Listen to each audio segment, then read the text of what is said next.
આજે આપણે સૌ જાણીએ છીએ કે આજે આપણે આદરણીય સરદાર સાહેબની 150મી જન્મ જયંતિ ઉજવી રહ્યા છીએ।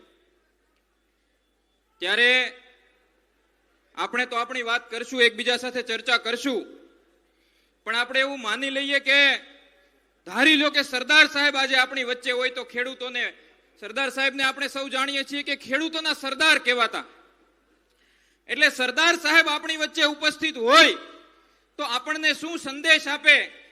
મને એવું લાગે છે કે મારી વાણી કરતા સરદાર સાહેબની વાણી તમારી સમક્ષ રાખી, અને આજે તે તમે જુઓ બારડોલી સત્યાગ્રહને લગભગ 100 વર્ષ થવા આવ્યા છે અને છતાંય આ દેશમાં ખેડૂતોની સ્થિતિમાં કોઈ સુધારો નથી થયો। સરદાર સાહેબે બારડોલી સત્યાગ્રહ પ્રસંગે આપેલો એક વક્તવ્યનો અંશ મારે આપ સૌને સંભળાવવો છે અને મારી વિનંતી છે કે આપ સૌ શાંતિથી સાંભળજો કે સરદાર સાહેબ સ્વર્ગમાંથી કદાચ ખેડૂતોને આજે તમને બધાને સંબોધતા હોય તો સરદાર સાહેબ શું કહે એ વિશેષ અગત્યનું છે, માટે મારે આપ સૌને કહેવાનું છે કે સરદાર સાહેબની વાણીને શાંતિથી સાંભળજો। સરદાર સાહેબ ખેડૂતોને સંબોધીને એમ કહે છે કે ડરવાનું કોઈને હોય, ખેડૂતોને એમ કહે છે કે તમે ડરવાનું છોડી દો, ડરવાનું કોઈને હોય તો તે સરકારને છે, અંગ્રેજ સરકારને, અને આજે અંગ્રેજો જેવી જ સરકારને, એટલે આપણે સૌએ ધ્યાન રાખવાનું। ડરવાનું કોઈને હોય તો તે સરકારને છે। હું સરદાર સાહેબના શબ્દો એક્ઝેક્ટ વાંચી રહ્યો છું, સાંભળજો। કોઈ પણ સુસંસ્કૃત સરકાર શાસિત લોકોની સંમતિ વિના શાસન કરી શકતી નથી। હાલમાં તેઓ શાસન કરે છે કારણ કે આપણી આંખો ઉપર પટ્ટી બાંધેલી છે। આપણને માનવા માટે આ લોકો છેતરી રહ્યા છે કે તેઓ આપણને શાંતિ અને સમૃદ્ધિમાં રાખી રહ્યા છે। આ શાંતિનું શાસન નથી પણ ભયનું શાસન છે। આ 100 વર્ષ પહેલાની પરિસ્થિતિ અને આજની પરિસ્થિતિ સરખાવતા જજો।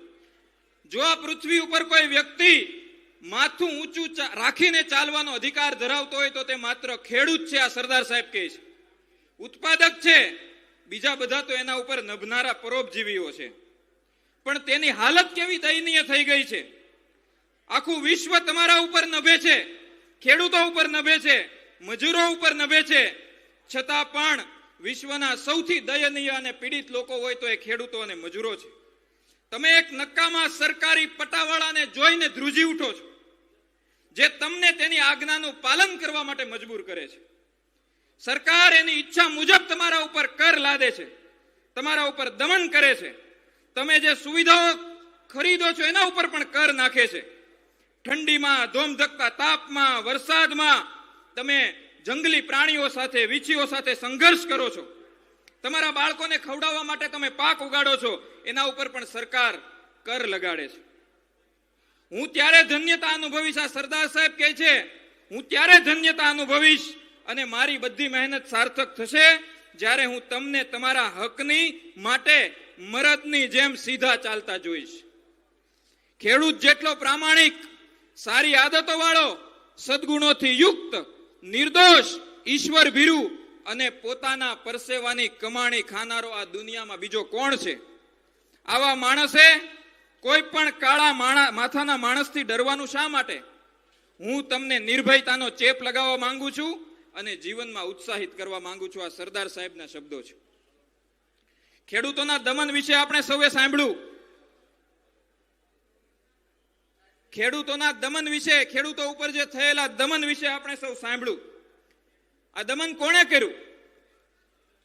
આ દમનનો કોરડો દંડો જેના હાથમાં હતા, એ દંડો ચલાવનારા હાથ પણ એટલા માટે ચાલી રહ્યા હતા કારણ કે એની નસોમાં ખેડૂતોએ પકવેલું, ખેડૂતોએ ઉગાડેલું અનાજ હતું। એ દંડો ચલાવનારા લોકોને પણ સરદાર સાહેબનો એક સંદેશ છે। અહીંયા ઘણા બધા લોકો, પોલીસના મિત્રો ઉભા છે। સરકારના ઈશારે એમણે કેટલા બધા ખેડૂતોના, હમણાં મારી વાત ચાલતી હતી મયુરભાઈ સાથે, ખેડૂતોના હાથ પગ ભાંગી નાખ્યા। સરકારની ઉપર પણ એક મોટી ઈશ્વરીય સત્તા બેઠી છે, એનાથી ડરવાનું હોય। માટે આ લોકો માટે, જે લોકોએ ખેડૂતોના હાથ પગ ભાંગવાનું કામ કર્યું છે, એના માટે સરદાર સાહેબનો એક મેસેજ છે અને સરદાર સાહેબના અવાજમાં આપણે સૌએ સાંભળવાનો છે। શાંતિથી સાંભળશો એવી મારી વિનંતી છે આપ સૌને। मिजाज ठंडा रखना चाहिए, वो पुलिस का प्रथम कर्तव्य है। जो पुलिस अपना मिजाज गंवा देता है वो पुलिस की जगह से हट जाता है। अपना मिजाज शांत रखना चाहिए अपनी जबान बहुत मीठी रखना चाहिए।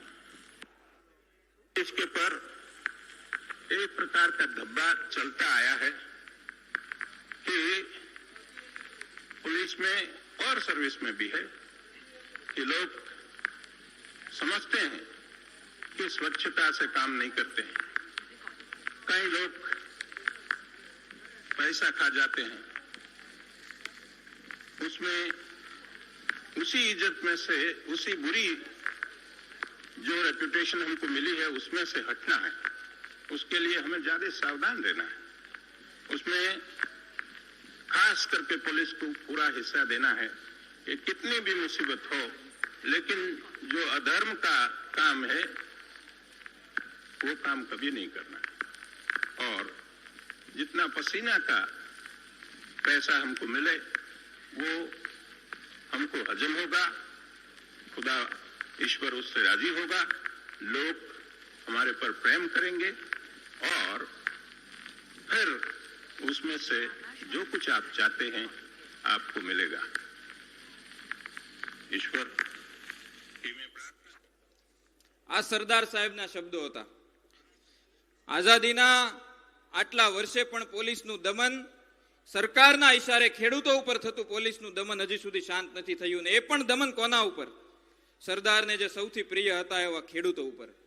તો આ તબક્કે આપણે સૌ એ ખેડૂત પરિવારો છે એમના માટે પણ પ્રાર્થના કરીએ